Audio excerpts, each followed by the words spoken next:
We really got to change that picture. It's horrid. What am I doing? Welcome, guys. What's going on? Welcome to E-Boss Entertainment 41111111. I'm your host, Frat Danny. We're here in my library. Isn't it nice? I got a new library, guys. Check it out. There's books. I don't read these. They're all for decoration. We are here with two special guests. You guys, if you're not tuning in live, you better start tuning in live. And I know that's really stupid for me to say because you can't hear me if you're not tuning in live. So if you are tuning in live, tell your friends to tune in live so they can watch live and ask questions live, right? If I say live one more time, I'm going to take a shot.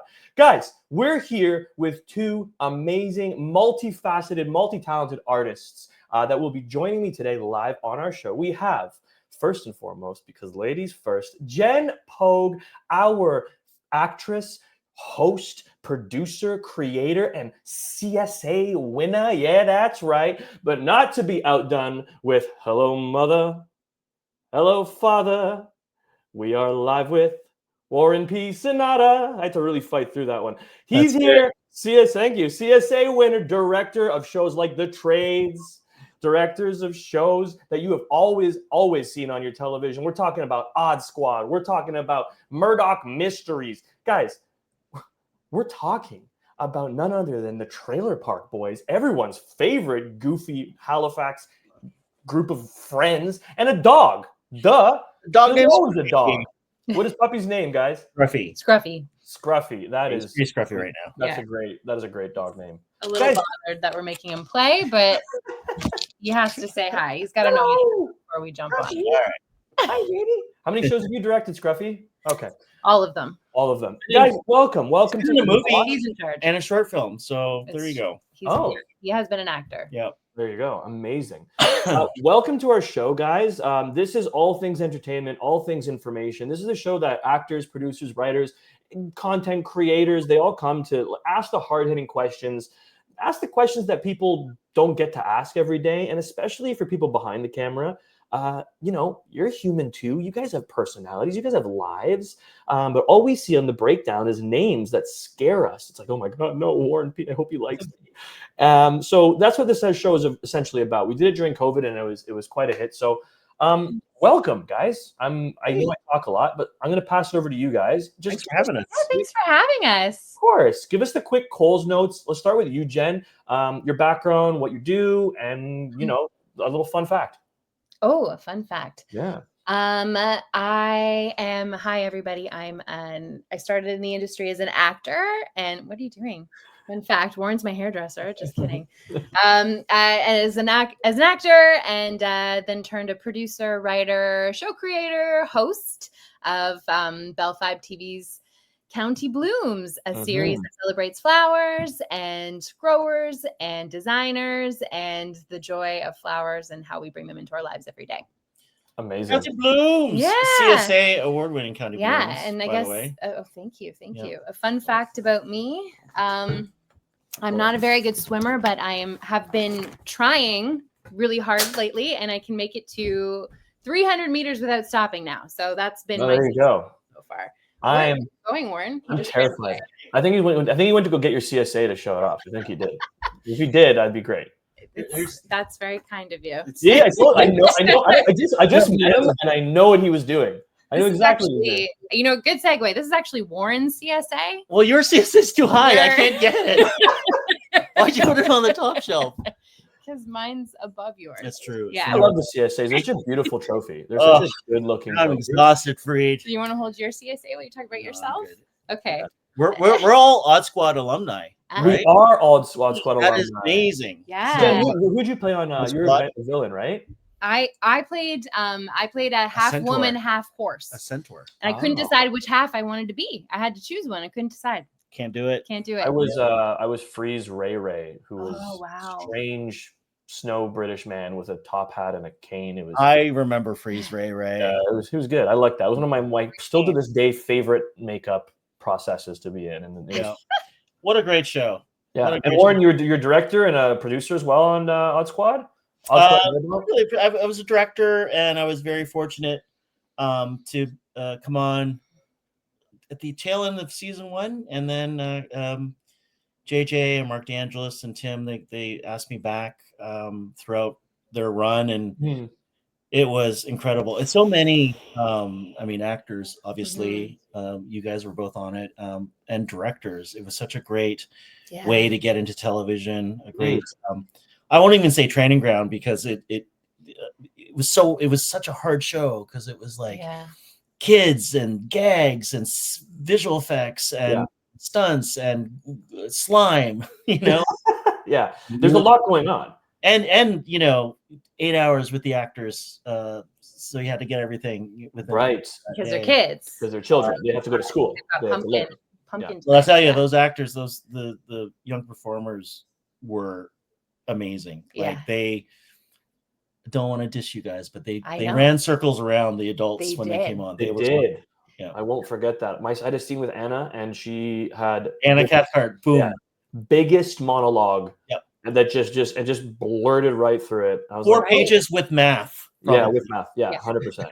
That's the part. That's the thing about the show too. Like, they don't talk. They don't like talk down to the audience on that show. It's a very, like, a lot of kids show. It's like number one. No, I mean, this show is like, there's thing going on. There's story arc. It was like a really good show.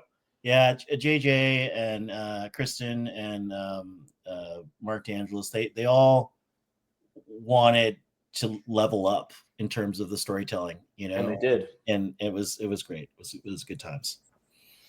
Speaking of hardware, they took home multiple amounts of hardware for that show. Yes, it's the most hardware I've gotten on anything. So one was a BAFTA.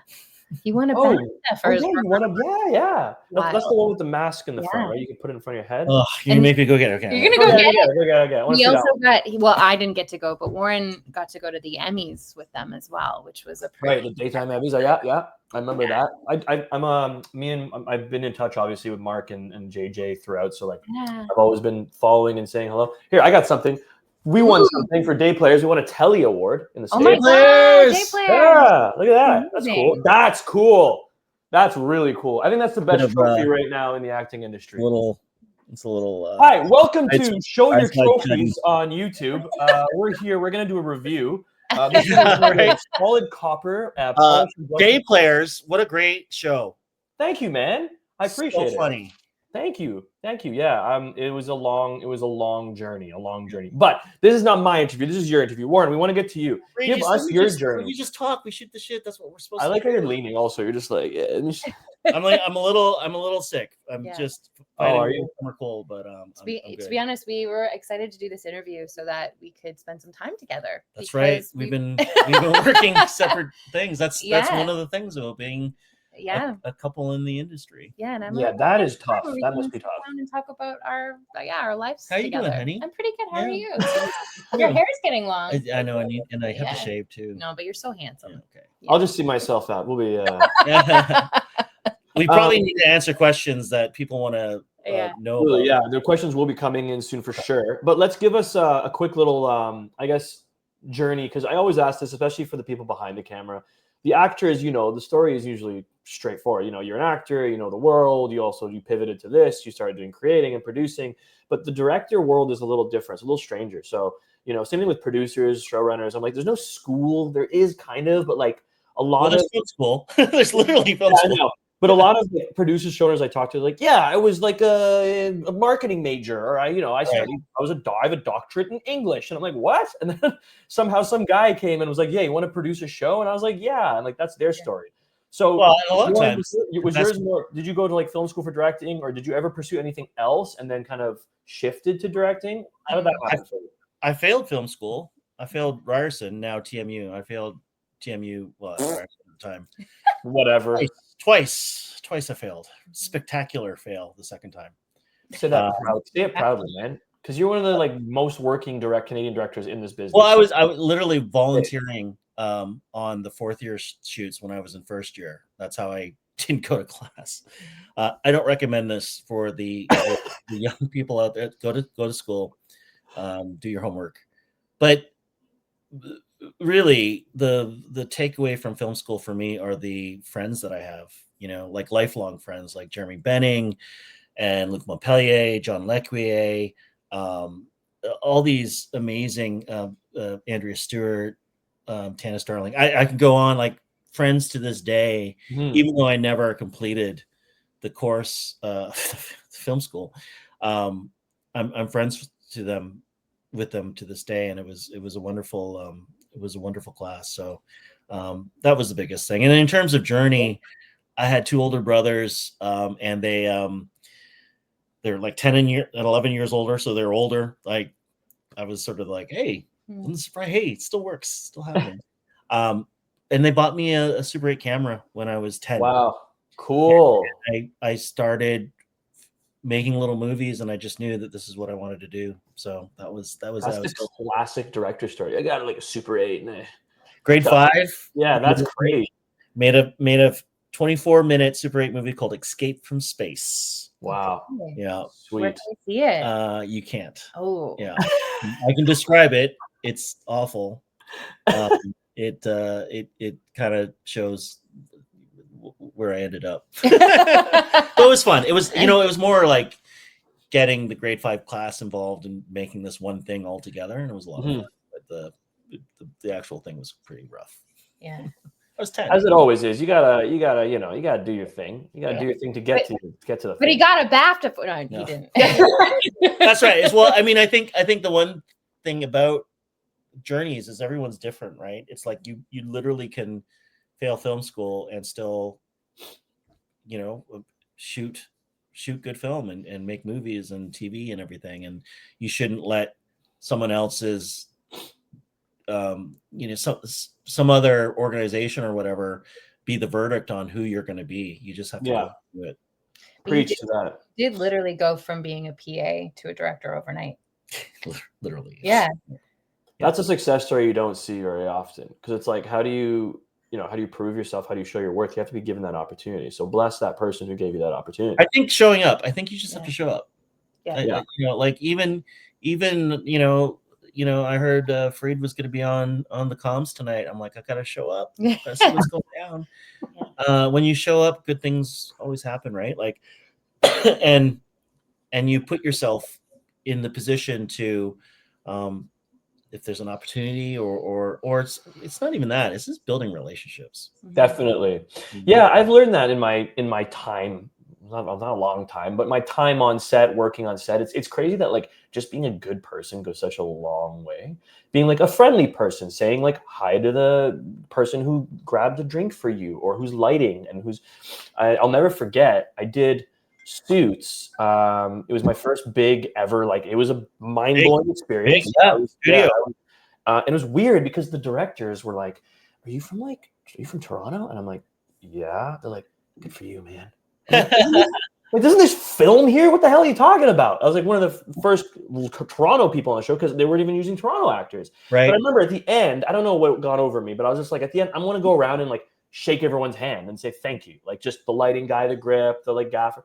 And the director noticed and he came up to me and was like, you're a good man, dude. Like I'm going to work with you soon. That's really nice of you to like recognize everyone in all the business.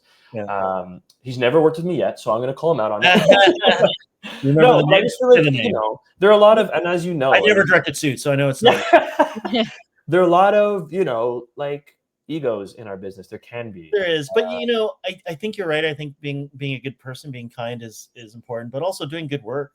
Yep. It's like showing up, like you said. From the minds of Toronto, Ewan Ferran, Murati, who is a phenomenal filmmaker, making a work of art and a very personal story. And these things matter, right? And it's not obviously the money, because it was a low budget talent to watch film, but something that then elevates your storytelling and how you enter the conversation cinematically. I think that's great. Absolutely. Absolutely. Yeah, we need a lot more of those. It's definitely harder in Canada with our economy, lacking of funding. What's wrong with the economy? Reed? What are you talking about? Great. Stocks are up. Sell. Great. Everyone sell. Don't buy a house. Buy stocks in Pokemon cards because you'll get more money, 500% over. Jen, tell me your transition into filmmaking, creating, like you did create your own, essentially did everything. You created your own series, and give me the love of flowers. Like, where did that come from, and why did you decide to mix the love of flowers to create a series and also like host? Yeah, I'll try to make it short. As long as you want. This is your thing. I started I worked as an actor and did a lot of like was a non-union indie actor for a very long time and worked on a lot of low budget horror fun film sets where I ended up meeting just so many people that I'm still friends with today and a lot of our community. And it was kind of after about 10 years of like, you know, doing all that when I was like, wow, I'm really tired of waiting for people to give me jobs. I would really love to learn how to make my own things. And, you know, like if I'm just sitting by the, you know, back in those days, it was the phone. Yeah. For your agent to call you every day, then then I'm going to go nuts. I can't handle that. So I really wanted to learn more about producing. And because I had so many film friends from both people who I'd come up with, as well as the Canadian Film Fest, which I was starting to get involved with at the time, I kind of set out to make my first short film with just this very small group of friends. And I saw it through, and that film did really well. And that led to other people saying like, hey, we need a producer. Hey, we need a producer. See, turns out everybody needs a producer. Everyone needs a producer. Yeah. And you're also a very good producer. Well, like, you shepherded shows that needed help and love. And I genuinely love being part of projects from the very beginning to seeing it through to the end. And also being part of like, you know, putting the plan in place as to how you're going to get it out there, how you're going to find an audience, what festivals you're going to visit, what's going to happen. So, and I, throughout that process, I ended up hooking up with my producing partners at Film Coop as well. And we just really became Laura and Emily. Yes. Shout out to their wonderful, wonderful producers and creators and actors themselves. And we just ended up becoming a bit of a collective hub, and we turned out like probably nearly 24 short films in the span of a couple of years, as well as some like TV teasers and different things. And we just really were able to learn how to make what we could with what we had for each project. And so I was also working as a production coordinator alongside Avi Fattergreen for a television show called Holly Hobby a number of years ago. And Avi was my production manager. I was the coordinator. And at the time, also a segue into my life, I had taken a bit of a break and just was a wedding florist for a little while because I wanted to do something with my hands. She's very creative, like just artistry of flowers. And thank you. And at the time, I was doing wedding work on the weekend, and I was working on this TV show during the week. You work so much. And Avi came into my office. He's like, you talk a lot about flowers. I guess I do, because it was wedding season. It was the middle of summer. You got to make a show. Yeah. And he's like, you got to make a show about flowers. And I was like, interesting. What would that look like? And so that kind of evolved over the course of a couple of years. Avi's really good with like getting you to focus on one thing. Yeah. To be creative in television or film or whatever it is. Yeah, no, absolutely he is. Yeah. I wouldn't have really thought of it had he not said that. So so I had the opportunity to pitch it to Bell 5, who was seeking out lifestyle series at the time. And Warren and I had around that time also gotten some property in Peterborough County, and it's a regional show. So I pitched for the area.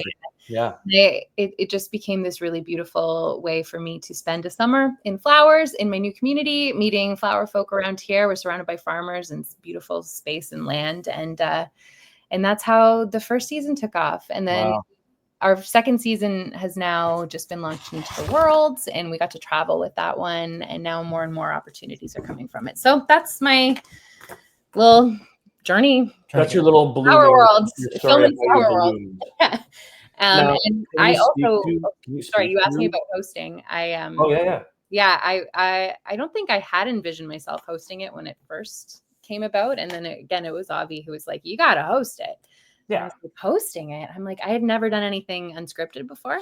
So the idea was really scary for me, but honestly, I just had fun with it. And I continue to just have fun with it. And I just love talking to people about what they love to do. So I'm glad that it's been translating, and I hope I get to keep doing it because it's the best job in the world.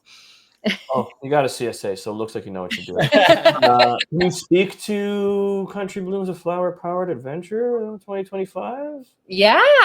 So that we just released this past May, and we got to travel to different places in Ontario and Quebec. Nice. Flower farmers and designers and various crafters, kind of across country now, which is pretty cool. Amazing. So That's a very niche. Check out the gram, County Blooms. Okay, thanks. There you go. Oh, it's back. Is it backwards? It's Yeah. totally No, it's good. No, we reflect everything. You're good. Oh yeah. Okay, great. Yeah. Country_blooms. Yeah. County Blooms. It's sorry, County Blooms. I can't read because I wear contacts and they're like. What was I going to say about that series? That series I could see it's very niche, like Great Canadian Bake Off. The UK version, I should say, the British Bake Off, where specific. I know there's a lot of food shows, but it kind of just sorry, my pun, blossomed into something bigger. Like the show that people are like, if you don't like baking, you still watch the show. You know what I mean? Yeah. So I feel like there's there's a big future for that. Maybe maybe you go like Super Network and HBO buys it.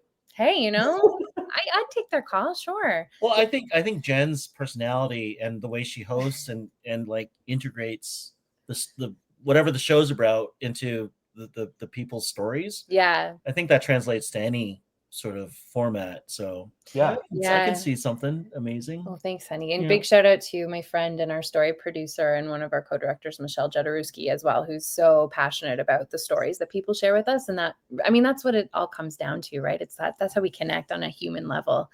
And then also it's just been so fun to see, because even when I was a florist, I had people in the film industry coming up to me all the time. How do you get into that? What is that like? Can you do my wedding flowers? A nice way to spend your time. And so, and the people that have come out since I've released the show, Jen, I did it. I changed the water. I snipped the bottoms. My blooms lasted for a month. Like, it's been so fun to see the ripples that has caused. What happens when you mix green with brown? Because that's my thumb. It's not green at all. It's like just messy. Everybody's got a bit of green in their thumb somewhere. There's only green in my superstar, man. Yeah. It's so hard for me. Flowers are so. Is it too wet? Is it not wet enough? Is this an annual, a perennial? Is this a forget me not? Is this a don't forget me later? What does this need?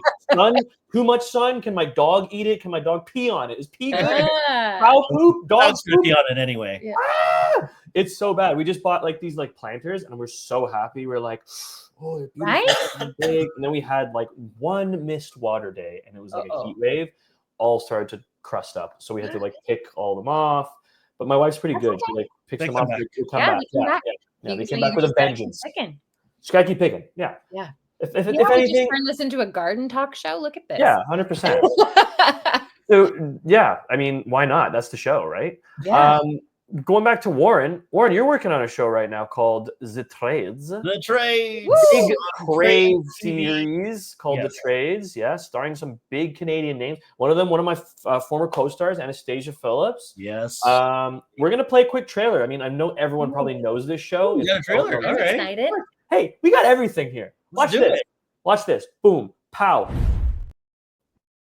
Oh, we're pressing at the same time. Charlene, let me do it. Boom. Pow. Pow. You are one with the rod and pipe. You are the golden arm. No one can handle the rod like Todd. I need a minute. I'm meditating. That's not meditating. I just heard your weird, kinky-ass self-recording.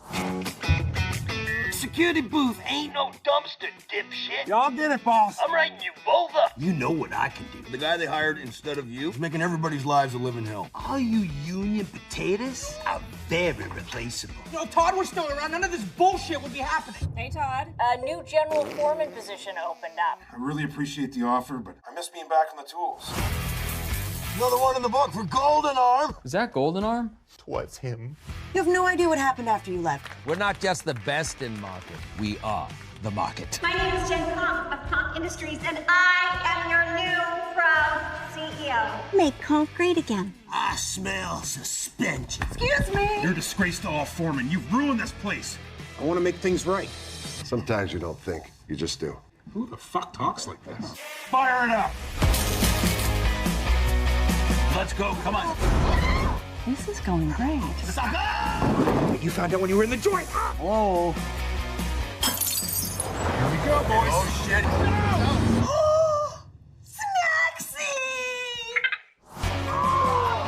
That was so cool. I'd like to speak to the manager on duty. I am the manager on duty. Duty. I love Tom Green. What a strange man. Repetition. That's the comedy. Not a flower show. The trades. Not a flower show. Not a Tom flower. Green is not named after the color green for The flowers. green thumb. I'm trying to segue. It's not working. I can't segue the two. Completely different. So many Canadian talented actors on that series. Holy crap. Superstar cast. Raul's on there. I saw Raul. I saw Jesse Camacho and Rico, Brandon Oaks. Yeah. What an amazing cast. Amazing Jason Daly from Nova Scotia. Yep. Homegrown talent. Terrence Spencer Narn came on season 2, phenomenal. Rob Wells. Yeah, Jen Spence from BC. All-star cast. So tell me the process of that. Like, how were you involved, like, right from the get-go when they were creating the series? Did they have you kind of attached? Did you pitch yourself? Like, what was the process for the trades? So the creator, Ryan J. Lindsay, who's awesome, showrunner, creator, had the show, brought it to Rob Wells and Gary Howsam, basically the Trailer Park Boys team. Yep. And Gary and I go way back. He asked me to make my second film, a horror film called Five Girls. So I've known Gary for a long time, and I've known Rob through the Trailer Park Boys because Gary also produced the Trailer Park Boys and was doing the episodes back in the day. And Ryan just wrote this twisted, hilarious slice of refinery life comedy show that was so much of his family, because his whole family's in the trades. His two brothers are trades workers. They all are from Sarnia, right? So I'm from Hamilton, so I understand that sort of blue collar. Hey, you too? Where are you born? I'm a St. Joseph's baby. I'm St. Joe's. Hey, older, so we weren't in the same ward. No, I know. But I pictured us like holding hands in the ward, and I don't know. I grew up on the mountain. Did you? Yes. No, I was down King Street, King and Caroline. I hated it. Let's be real here. I did not love it. I loved Hamilton. I loved it. I mean, we shoot part of the trades in Hamilton as well at Stelco. The steel factory is our sort of oil refinery. Nice. But yeah, Ryan Lindsay created the show, had a lot of his family anecdotal hilarity and gags in it. And the team at Bell really responded to it. Blink 49 came on board as well to help and put it together. And Blink 49's a phenomenal company. They, wild cards and sight unseen, and we did the first season right around the labor disruptions when it was happening in the States, and I think we were able to get the cast because there wasn't a lot of work at that point. Shows were actually shutting down. And to be able to get the cast we got, Tom Green was available, Enrico Colantoni was available, and very blessed to put the team together. You and Anastasia did Moonshine together, and in Nova Scotia, so there was that tie to the East Coast. Jeff Wheaton, cinematographer, and Michael Pearson, just this amazing team that we're all there and available to come on board and tell the story. So that was sort of the process. I got a call from the boys, from Gary and Rob, and I met Ryan. You were a good person to work with, so they wanted to work with you again. Huh? Yeah. They asked, did I graduate from film school? That was Hey, did you graduate yet? No, it's fine. No, I'm still working. Can you sign these papers for my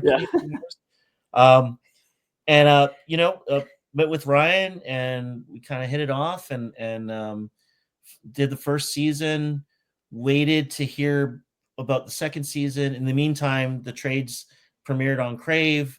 The first season was the #1 scripted Canadian show on Crave. So they asked us to come back for season 2, and now season 3 is in the hopper, and we're excited for that. But the whole process was great. Jen comes out while I'm out there, because I'm out in Dartmouth for a long time, like 3 months. Yeah. So, I can relate to that. Scruffy gets to come out. Yeah. Sleep. This dog was dead asleep. I just woke him up. Hi, how's it going? Okay, go back to sleep. He just flopped. I was like, and yeah, we go out for 3 months, have as much fun as possible, get it on camera, and hope people like it. You know, it's a great comedy about friends and family working together, trying to get stuff done. And it is sort of a love letter to the trades. Every year we premiere in Sarnia, Ryan's hometown, and 600 trades workers show up to the Imperial Theater in Sarnia, and it's a blast. This was my first time. Workplace comedies really resite with people. There's a great market for that. It's like, I know we're always just like, everyone wants procedurals, but I just crave. I crave more workplace comedy. But I think it's the authenticity of Ryan coming from that world, family, and being funny. I mean, Ryan's just a hilarious writer, and the whole writing team is great. They just write really honest scenes, and the honesty is hilarious because it's all kind of fucked up. No, I love it. It's a great cast. Yeah. I have one more question for you before we take a quick break, Warren, and then we're going to come back to Jen. It's about the director world, because now we've had some fun. I'm going to deep dive in here, because this is what all the actors want to hear. They want to hear the director's point of view. Okay. I want to hear the Ready? Yeah. What's your credit card number? No, I'm kidding. Okay. So it is the process of casting. Everyone always gets scared and wants to know, especially in camp. We all have our different opinions on it, and it's the weird feeling of, okay, so you get a breakdown from your agent. You know, your agent submits you. You get the breakdown. Now it's tape. It's self-tape. And for Moonshine, even for me, was the turning point. That whole thing I booked over self-tape. Not one in the room. Chemistry read. I had to pretend to kiss Anastasia. And it was like over Zoom. And I was like, oh my God, it was weird. And so strange. You obviously aced it, though. Yeah. It was. I did exactly what I just did. They're like, they thought it was funny. The question is, what's that process like for you now? Post, I guess, in the room. Do you miss being in the room? Do you find that you're getting too many tapes? I'm asking a lot of questions. We can touch back on them. And do you find that it's so saturated now that you're not seeing enough different people because it's up to the casting director to siphon through them? You know what I'm asking? Yeah, I know what you're asking. I know the topic, and Jen, you know this too. It's not. I don't know if it's controversial, but it is the lamenting of losing the in-person, right? We there was a time where you had to show up somewhere and give it all you got for the 10 minutes that you're in the room, and show what you can do. Oh, hey, bud. Oh, aw. It's like a little. Yeah, they're like twinning. What's your name? This is Kiki. I didn't name her. Scruffy's still sleeping, so that's why I said. This is Kiki. I didn't name her. It wasn't me.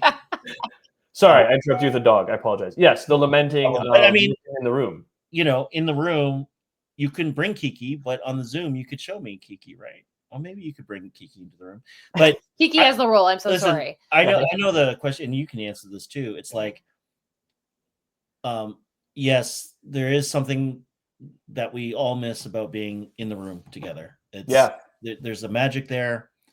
I will say this though, especially, Trades was my third pilot. So, and this is the other thing that I think both directors and actors both need to know is a lot of times, like if I'm coming in, like I did Hudson Rex season 5, I think I'm coming in, I'm casting for the episode, but the rest of the cast is cast. Like I'm there to support them, to encourage them to not break anything, to get the best performances out of them. But a lot of times the casts are set. Right. By the time I come in as a guest director on an episodic television show. But yeah, there's two versions, right? Like something with the trades you've been involved in from the jump. Oh, with the trades where I'm from the jump, I'm there.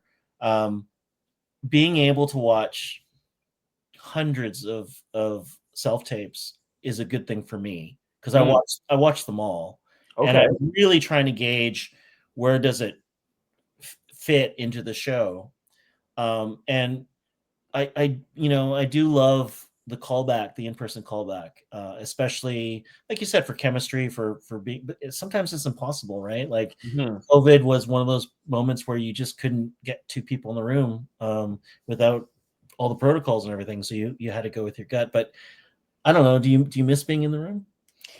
Or do you like the ability to self-tape? I like the ability to self-tape. I think it gives you so much more flexibility to, be able to do the tape from anywhere. You don't have to be downtown Toronto. You don't have to fill your not auditioning time with shift work necessarily. Right. It's much more flexible in that way. Submit your best take. Yeah, you don't have to run around the city to get. Yeah, I'm like torn. Together, but of course I miss being in the room. Like I miss seeing other actors. Even commercial auditions, which can feel more like a cattle call sometimes. Yeah. I at least saw the same people that were all going the same things that I was going out with, and we became really close after a number of years of doing that, and the ability to play and the ability to get feedback. And I would say I feel like I shouldn't say this, but I worked harder for my in-person auditions because you feel like you just have that one shot versus on camera, in a quick way. But yeah, it's tough. I do believe that I don't think that every role, I think casting directors are still doing their due diligence and making sure that the same, the right people are auditioning for the right roles. And I will say that, I don't know, maybe it's because I'm finding more of my stride as an aging actress, that when roles come to me now to audition for, they feel right for me versus sometimes just like stabs in the dark. So I do believe that casting directors are not just sending out hundreds because they can. I think it's still a well curated. Marjorie Lecker, who cast the trades, did a phenomenal job. Love Marjorie. Obviously put together an all-star cast, but also all the supporting characters, all the episode specific characters. I'll say this: I think the question you're asking, Freed, the answer I would give is, self-tapes are the world now. It still matter. Because I live with an actor. He's my reader. I'm the reader. I know all the things that you're going out for. He makes sure I'm prepared. If I don't know my lines, and it's like you have to say the words on the page. Yeah. If you're gonna riff, if you're going to ad lib, do it at the end. Do a button like put in a little thing at the end for me to see. I appreciate that. But if you start wholeheartedly changing the lines, I'm like starting to wonder, is that what you're going to do with the script once you get it? Yeah. And don't underestimate the power of a good self-tape. Like Jason Daly he actually auditioned for another role for the trades. I saw the self-tape and I ran to Ryan like, this is Dewey. This is our Dewey. Nice. We brought him back to audition for Dewey. He was a slam dunk. And we brought him in because he was in Nova Scotia and we were there. So we were able to do in person. And that's where especially when you have options to cast a whole set of different people. Yeah. Being able to bring in someone like Jason and giving him adjustments, not just because I think it might help his performance, but to see if he could take the adjustment, right? Because sometimes as a director, if I don't know the actor, or Jason has he's phenomenal, but he had not done a lot of leading role work, so I needed to know if he could take on the fly adjustments and actually perform them. And the only other takeaway I would say about an in-person, or if you get a callback with a self-tape, is if a director is giving you an adjustment, you kind of have to do it. Oh yeah, you don't feel it or you question it, because sometimes we're asking to see if you can just do it. Yeah, that's something they tell aspiring actors who come on the show. It's like you have to be a chameleon. You have to be able to take notes, take direction. That's part of being an actor. It's like a hockey player or a basketball player. When they ask you to do something different, it shows that you're able to do those certain things. You can't just score. You got to play defense. You got to rebound. I think my thing is I share your sentiment, Jen. It's nice that like we could just not have to like stop our lives to audition. But I just moved to Toronto, God damn it, and now they're doing self-tapes. I know. And for me, it's like, have you done any in-person callbacks though? No, yeah, a couple. Right. Not as many as I'd like. I do think there should. Like, that's what I'm hoping for. I'm hoping there's going to be more because not everyone does that. So a lot of this booking, yes, more hybrid. The Forest, like God bless Sharon, like they were great for. They're great for that. Like they would do an in-person Zoom, which is nice. That's a nice also hybrid where it's like it's still not live, but it's still to your kind of. Oh yeah, we would do that, especially on the trades where I'm in Dartmouth, basically Nova Scotia, and we're casting all over Canada. So a lot of the callbacks, if they couldn't fly in, if they wouldn't fly in for it was all over Zoom. So yeah, for sure. So yeah, because there's something about being able to do the direction and showing the the aura per se. That's the thing though, but like in the room or in a live callback on Zoom, if I give that adjustment, have it register and make sure you do it. Because if you then do a whole take and you don't do the adjustment, I'm wondering, it's like, do they not hear the note or do they not want to do the note? And then inevitably I have to ask again, can you do it? But can you do it like this or do it with this pitch, Warren's talking to me, guys. I just auditioned for one of his shows and I didn't listen. No, I'm kidding. Imagine. It's like, sorry, Warren. Okay, guys, we're going to be right back because my dog is farting and Warren is going to take a Dayquil. We're going to put a couple commercials. We'll be right back and then we're going to Wow, this is a whole show. Yeah. We'll be right back, guys. All right. 5, 4, 3, 2. Charlene, hit it.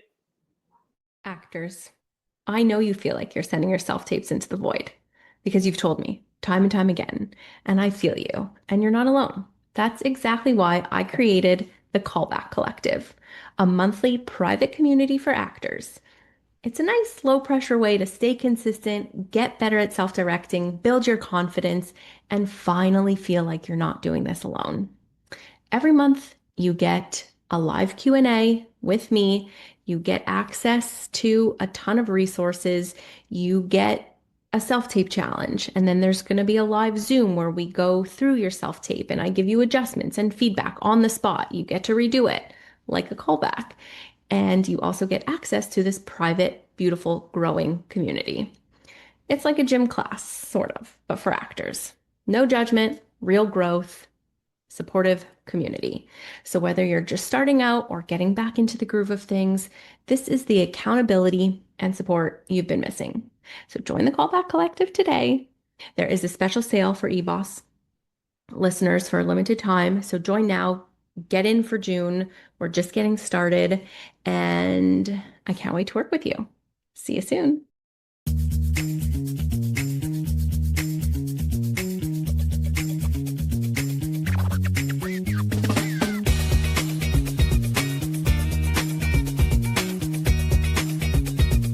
My objective, my game here is not to keep you in perpetual classes. My game here is to get you camera ready so that when the opportunity arises for you to compete for a role, you get the role. And you are so incredibly efficient and effective on set that, oh my gosh, you're called back in to read again and again and again. You're invited back to the party again and again and again. That, to me, is what a good class should be all about.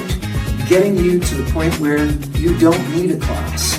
And if I play my cards right, and if you guys do your job right, hopefully it won't be long before that's the case. You are a born protagonist. Look at you! You're a failed professional. Okay, I wouldn't say failed. You're a finding bastion of hope in a rundown old school. I mean, it's not that bad. It just happens to be shared by the only woman who ever broke your heart. What did you do? Shh. Just watch. I've got a lot of auditions lined up. Like, so many auditions. I can imagine. I can relate to having so many bookings. Like, it's like a library, just books everywhere. That's right. You're looking at the host of Canada's Next Great Handyman. I nailed my audition, brother. they said they'd call me. Guys, because I'm going to be the host of Canada's Next Great Handyman. You are looking at the host of right over. Okay, I'm feeling a little bit of hostility from you right now. Oh, please mansplain it to me so I can understand it better. Clearly you don't know what mansplaining is. Let me break it down for you. He's dead. Which is the purest, greatest form of theater? Improvisation.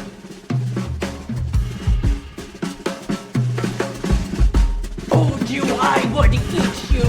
I told you I would eat! Woo! Let's go! I cannot watch this anymore. This is agony.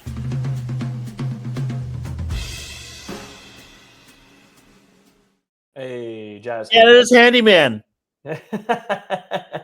Patrick McKenna from the trades, straight from there to the trades. Yeah. Patrick McKenna is on the trades. Yes, he is. Yes, he is. Gotta love me some Patrick.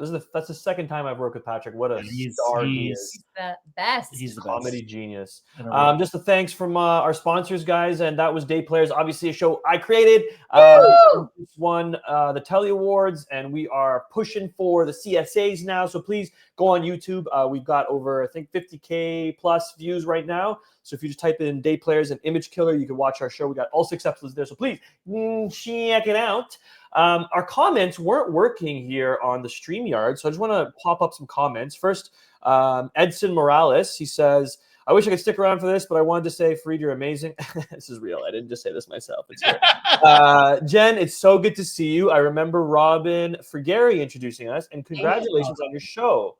Warren, I'm a fan and always wanted to work with you. I remember watching a Christmas movie with a zero budget, and it was filmed like a home video camera. Hilarious and ingenious. Wow. Some kind words from Edson. Ron Daniel. Edson! Ron Daniel says, hello, all. That's it. Hi. Devika Latchman says, hi. Hi. And Ron Daniel, I lied, has more. He asks a question to you, Jen. So, Jen, do you have any videos or books that you recommend for a budding producer? See what he did there? Budding producer. Oh, I see well done. Well, a few things that could help you grow. Oh shit. Do I actually? Can you think of any? Honestly, any books? I don't know. Abby Federgreen's producing class. Yes, how to be yes, we will find the name for it. How 10 things I didn't learn in film school. Is that what it is? Yeah. Okay. Yeah. Nice. If anything, I'd say, stick to the festivals, the festival circuits. And a lot of producers and hybrid filmmakers often offer a lot of masterclasses and workshops in that kind of thing. But for me, ultimately, I'd say my learning was just doing it and just trying it and just going out and shooting something. There was the first film that I did was we had a cameraman, we had a director who also had some lav mics and struck them on us. We had a writer and an actor, and the 4 of us went out and we lit ourselves with our cell phones, and we just went out and made this really cute, very simple little short film. And I did end up hiring an editor for, I think, honestly, like a pasta dinner. Like, I think I bartered. Wow. And then just did a lot of Google searching about, like, what do you do when you finish your film? What festivals are worth submitting to? That kind of a thing. So, yeah. Did that get into a festival? It got into quite a few film festivals, actually. This was the one in Italy that I did. Oh, Time Out. Time Out. Oh, Time Out's great. Oh, Time Out was awesome. Yeah, and we ended up playing Palm Springs International. She made a film Festival. at a film festival because she was at the Milan Film Festival. I was with my film friends, and our feature was playing in a film festival, and we said, while we're here, let's just shoot a short film. Wow. It was awesome. It was great. Yeah, I just love that. You went out and did it. We just went out and did it, and that's what I keep, and I just kept going out and kept doing it, and I've learned something different on every single project that I've worked on. 100%. Yeah, the film festivals are great. There's a lot of like workshops. Real World is great. They have a lot of, like, Canadian Film Fest. Canadian Film Fest is amazing. Industry director. Thank you, director of industry at Canadian Film Fest. But I also help lead a initiative with Canadian Film Fest in the Firecracker department called the Comedy Igniter, and that it's the same thing. It's where we challenge female and non-binary filmmakers to go out and make a short film in a 4-week timeline. And through that program, we offer a series of workshops that help set you up for success and how to make a film on a super indie low budget. But and Film Coop, we've led a few workshops as well through our process and how we would do it. And so maybe stay tuned. Maybe we'll put out a book one day. We'll see. Yeah, amazing. Yeah. Just want to let you know, Marjorie Lecker gave us a little thumbs up. Oh, Marjorie. Raul is watching as well. Raul. Okay, so Raul. Oh my gosh. Raul is the man. Raul's the man that got me. The man. I was like, I could do this. He's brown. I'm brown. I edited a video of his band, Raul and the Big Time, when I was like a baby. Oh my God, I didn't know that. I've known him since I was a baby, and to be able to finally work with him, work with friends, working with your friends is the best. Yeah, definitely. And Raul is definitely just a titan in terms of his work ethic, how funny he is, how he brings something to Medi. He plays this character named Medi, and he's made it entirely his own. It's fantastic, and just a sweet guy. And he plays a mean harmonica. He's just like really. You need friends like that. Yeah. To play a harmonica. Yeah. You need one friend that plays a harmonica. If you don't, you're at least one. Yeah. He also wrote a song for the Trades, right? And he episode 208 of the Trades, season 2. He writes and sings a very expletive laden song that I can't talk about here, but go watch it. It's on Crave TV. Amazing. Maybe not with your mom in the background. Yes, and Marjorie, if you're still watching, we'll talk soon because we're putting season 3 together. Woo! Go. Sorry. We're gonna wrap it up shortly, guys. But before we go, we have a couple last few questions we'd like to ask everyone who's on the show.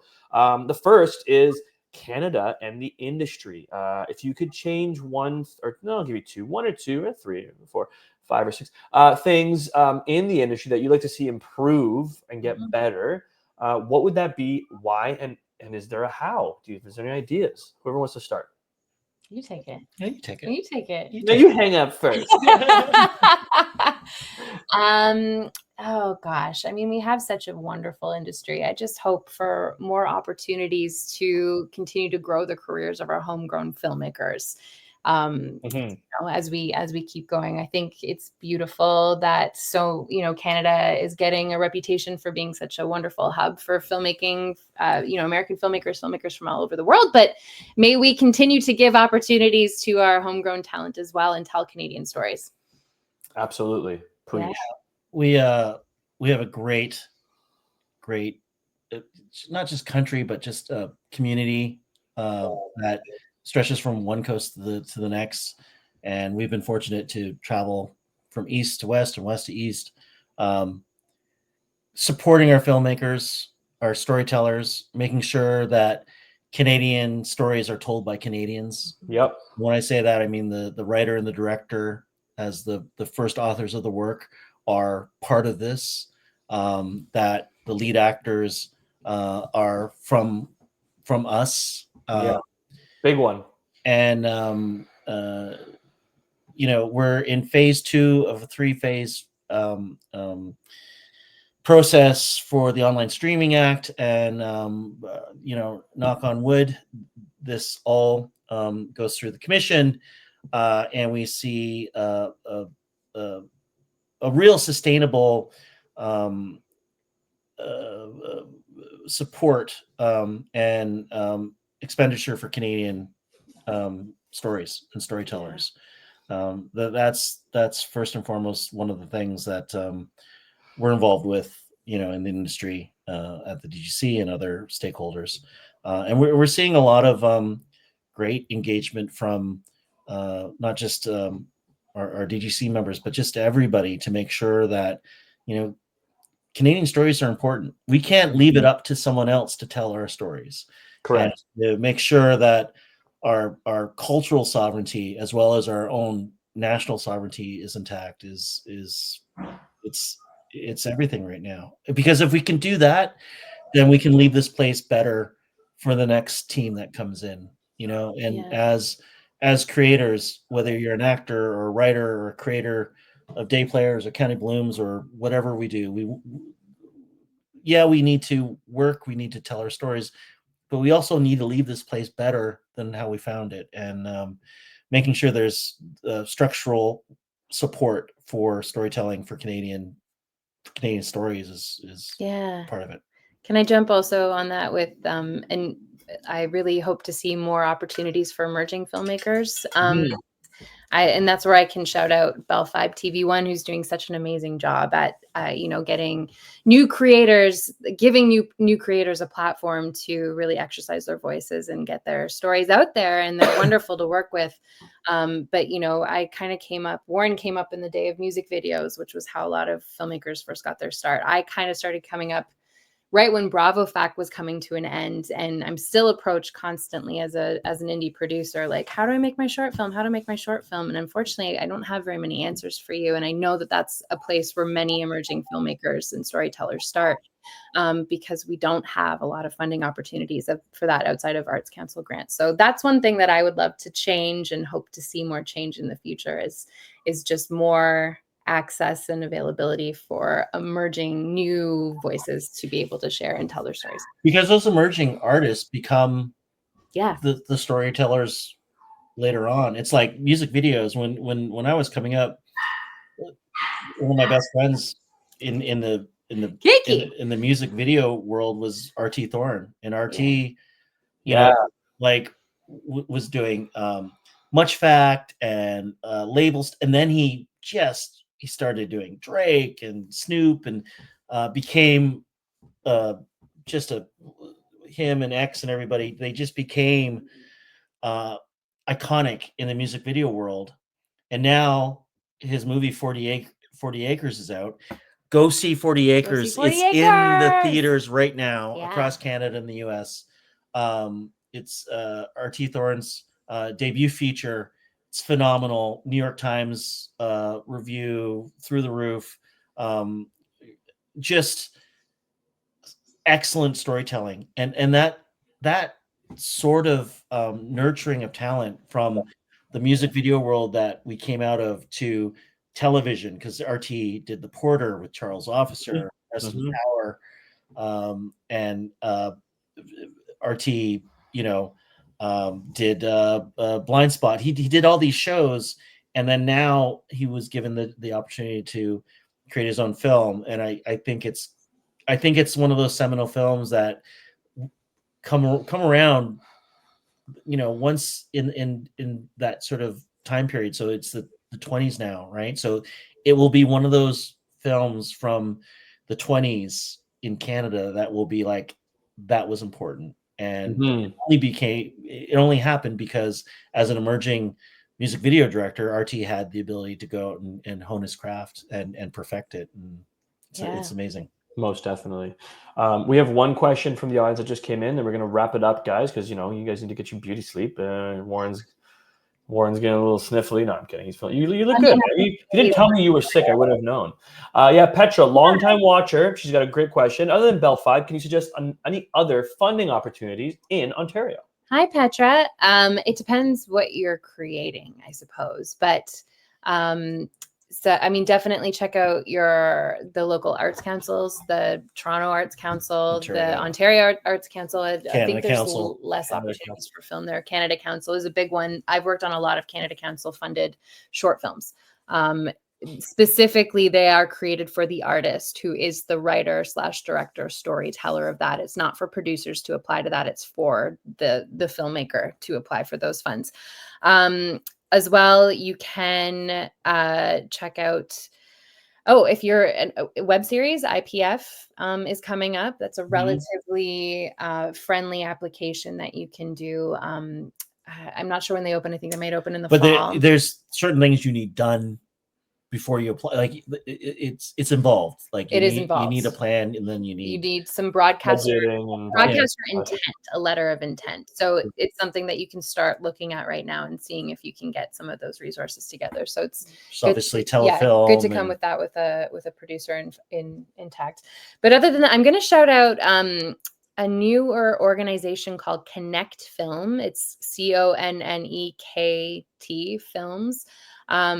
Anya is the head of that, and they put out a newsletter every single month with literally every single opportunity in Ontario that you can take advantage of, and like a heads up for when the deadline is and what they're looking for. It's totally a hot list. She puts so much hard work into it. Thank God, because I don't want to do it, and and she's got her ear to the ground. She knows what's coming up, and it's one of the most valuable newsletters I think you can sign up to right now as an indie filmmaker. So check that out. I think at the end of the day, though, yeah, just like when you said, "Hey, we're going to be in Italy, let's make a movie." A lot of times, it's just, you just got to do it. Just got to do it. Yeah, you know, it's like my very first film.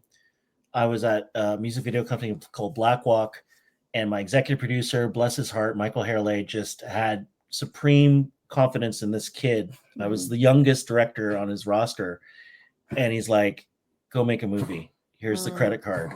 And we made a movie called Ham and Cheese. Oh my gosh. I think for $25,000, because that maybe was the limit on the credit card. And it changed my life. And you just kind of have to find a way and just go out and do it. Yeah. I mean, those credit card films, you can't make them forever. But you can absolutely credit card films is crazy. you think of, and you can, maybe you can only do it once. So make sure that the story that you want to you produce things. I'm literally wearing a t-shirt. Things I Do for Money was my last feature. We did major crowdfunding to make that film happen. But that was my 11th film. And I went from doing multi-million-dollar films to this $160,000 made in Hamilton. Hamilton is Hamilton. 2 Japanese-Canadian cello-playing brothers in Hamilton, Ontario is still a bag of money and all the shit that goes along with it, because that's the movie I wanted to make. And Jen produced it with Laura and Emily from Film Coop, and Avi Fettergreen came on board to make sure that we had all the financing together and produced it as well. And we went out and made this little movie. And I guess to the question Petra was asking, I didn't wait for permission. Yeah. I just said, I want to go make this movie. Let's just do it. Yeah. There you go. Just do it. Just do it. That'd be a great slogan for a brand. You're missing out big time. Thanks, Tammy. We should try to patent it. And we should patent it right Tammy. now. Hello, my name is. We'll just spell it different. That's the Tammy. Oh, you're reading the bottom. Yeah, that's the live comments. We're just putting the other comments. All right. It's technology, Warren. I know. I can't even figure it out myself. Ladies and gentlemen, that was Power Couple Jen and Warren. Aww. Director, actor, producers, creators. You're still sleeping, but here he is. Hey. Go to sleep. Before we go, we're gonna end off with the trailer for Country Blooms. Make sure you guys check that out. Yeah, we got everything. We do our homework up in County Blooms. County Blooms. We call it Country Blooms. We're on a budget. Fareed, we can't afford the entire country. County Blooms. We can afford County Blooms, guys. It's County Blooms. Follow them on Instagram. Stay tuned for the third. I guess it's the 3rd season, or is it like the new version? Our latest season, and I don't know, maybe stay tuned for more. Yeah, there you go. Yeah. So check it out. Thank you guys for joining us. This is absolutely amazing, folks. If you have any other questions, please feel free to leave it in the comments, and we'll try to get to them on the next show. That's it for now. I'm Fareed, your host. Have a good night, everybody. This was Entertainment 411. Here is County Blooms with our outro as well. Bye. Bye. Welcome to County Blooms, where we flower lovers celebrate the master flower growers, creators, and designers right here in our own backyard. Welcome to your new garden. Thank you. We're visiting the farms, gardens, shops, and studios run by talented flower pros across Peterborough County. Join me as we talk flower facts, seek out bountiful blooms, and make some crafty creations all in this beautiful county I call home. I'm so excited.